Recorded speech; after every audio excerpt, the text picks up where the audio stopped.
Guys, we say this every year. It sneaks up on us. We don't even know it's coming. We know it's coming, but it just always hits us like, boom! Halloween, Thanksgiving, Christmas. Man, I am a violent person.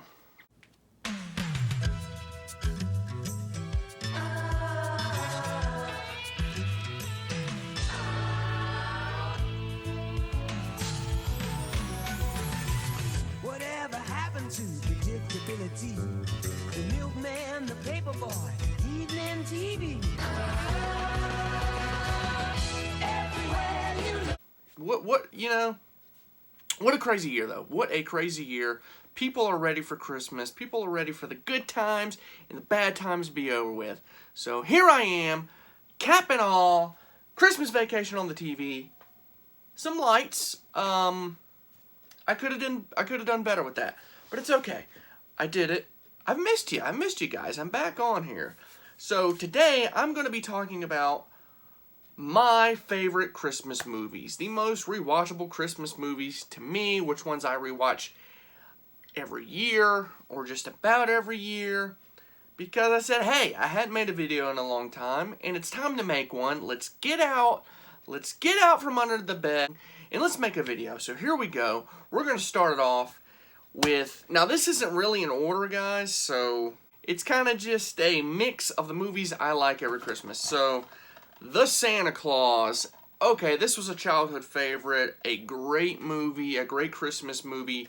Tim Allen. Okay, this is Tim Allen in his prime. We're talking Home Improvement. We're talking The Santa Claus. Okay, 1994. Tim Allen. Get a grip. Guys, if you haven't seen this, I'm sorry. I do shed a tear for you. It's a great Christmas time movie. Tim Allen basically turns into Santa Claus after Santa Claus falls off of his roof. It's in the clause that he has to become the Claus, if you know what I'm saying. Yeah. Okay, another Disney one. A Nightmare Before Christmas. Is it a Halloween movie? Is it a Christmas movie? We still don't know, but we watch it on both occasions because it doesn't matter. It's a good movie. That's all that matters. Jack Skellington. This is a Tim Burton film, and it's definitely a Tim Burton film. Okay, great movie. Some good songs in it too. Okay, here we have Home Alone 1 and 2. My personal opinion, I like 2 better. I think it's funnier, and I think it just improves on everything from 1. Basically, everything from 1 that's good transfers over to 2, on top of being funnier, on top of being, hey, we know what we're doing this time, even better. So, bigger, grander scale, and who can forget the Trump cameo, okay? And who can forget that crazy pigeon lady? Like, who does that? I guess that was New York in the early 90s. It probably still is. I've not been there in a very long time. And I don't remember much of it. But yeah. So, crazy pigeon lady. I don't know. This is a very unpopular opinion, but Home Alone 3, okay? 4 and 5, trash. Don't even worry about it. Don't even realize they exist. 3, at least give it a chance, guys, okay? It tries to do something different. It tries. It really does, okay? And if I would have seen this movie 15 years after I first seen it, maybe I wouldn't like it at all. Possibly not. But, according to Roger Ebert, better than the first 2. So, just saying. Just saying. All-time classic, Christmas Vacation, Chevy Chase, 1989. Probably the most famous of the vacation movies, and quite honestly, probably the best. I like 1 a lot, and this one, I don't know, I think I like this one more. Definitely, I watch this one more every Christmas. And yeah, it's just a lot of the same hijinks from the first one, but in a Christmas setting. We're not really going on vacation. We're staying at home. Cousin Eddie's coming over, invited or not. One of the best parts of the movie. And Grace, she died 30 years ago. Yeah, that little sweet old lady, God bless her now, I'm sure she's lying 10 feet under, but one of the funniest parts of the movie, okay? She packages up her cat to give as a gift. She doesn't know what's going on. God bless her. Great casting choice, whoever put her in there. Just a great cast of characters.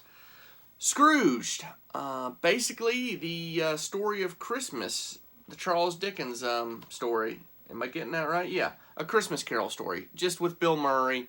You got Christmas, you got the ghost, you got everything. It's just another modern day touch on it, and by modern I mean 1988 with Bill Murray. So it's good. It's not my favorite, but I do watch it a lot of Christmases.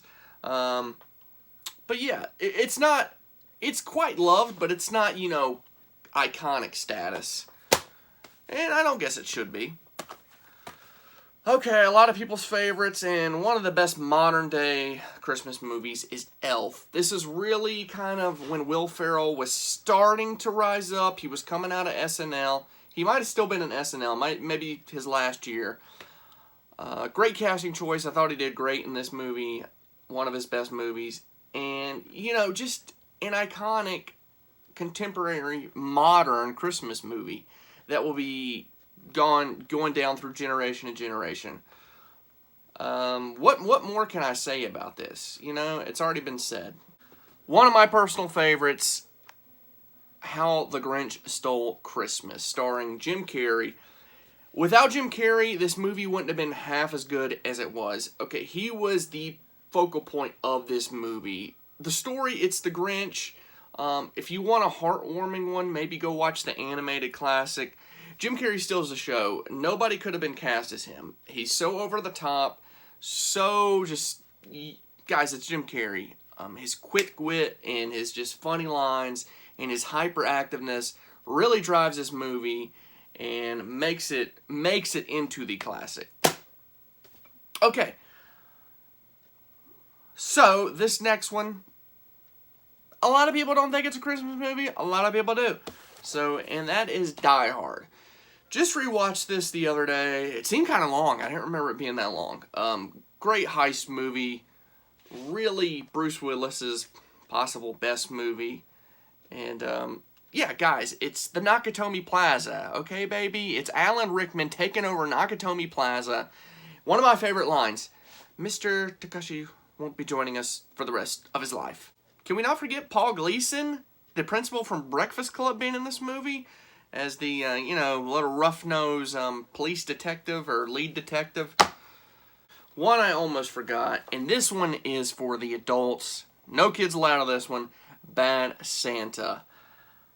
This movie is really funny. It took me a while to see this. It came out in 2003, I believe, and I probably didn't see it till maybe 5-6 years ago. Billy Bob Thornton as Santa Claus. Perfect casting, perfect role for him. Just hilarious. The drunk, just boozed out of his mind guy. Going into these malls, raiding the malls for all I got. But in the end of this, it does turn into a heartwarming story between him and a child. As weird as that may sound, it does come out good in the end. So, but I wouldn't let your kids watch this. I wouldn't do it. And if you want to break away from the mold completely, or not even completely, I'll throw it two. I don't watch these every year, but Black Christmas and Silent Night, Deadly Night. If you want some 80s horror slasher, well, actually this one's 74. But if you want some horror to your Christmas, then these two were it. Silent Night, Deadly Night, cheesy, starts off good. It's not horrible. It's worth a watch if you're into that type of thing. Black Christmas, possibly the first slasher, technically. This was before Halloween. And it doesn't really get much credit as being the one, but it was before Halloween, so technically, if we're speaking on that terms, kind of one of the first slashers. So yeah, that is my list slash not list slash me just rambling about Christmas movies. And these are probably all the same that's on your list. There's no shockers here. Now, I don't have... Oh, my Lord. As I look over here, I forget one of my favorites. Hold on, guys.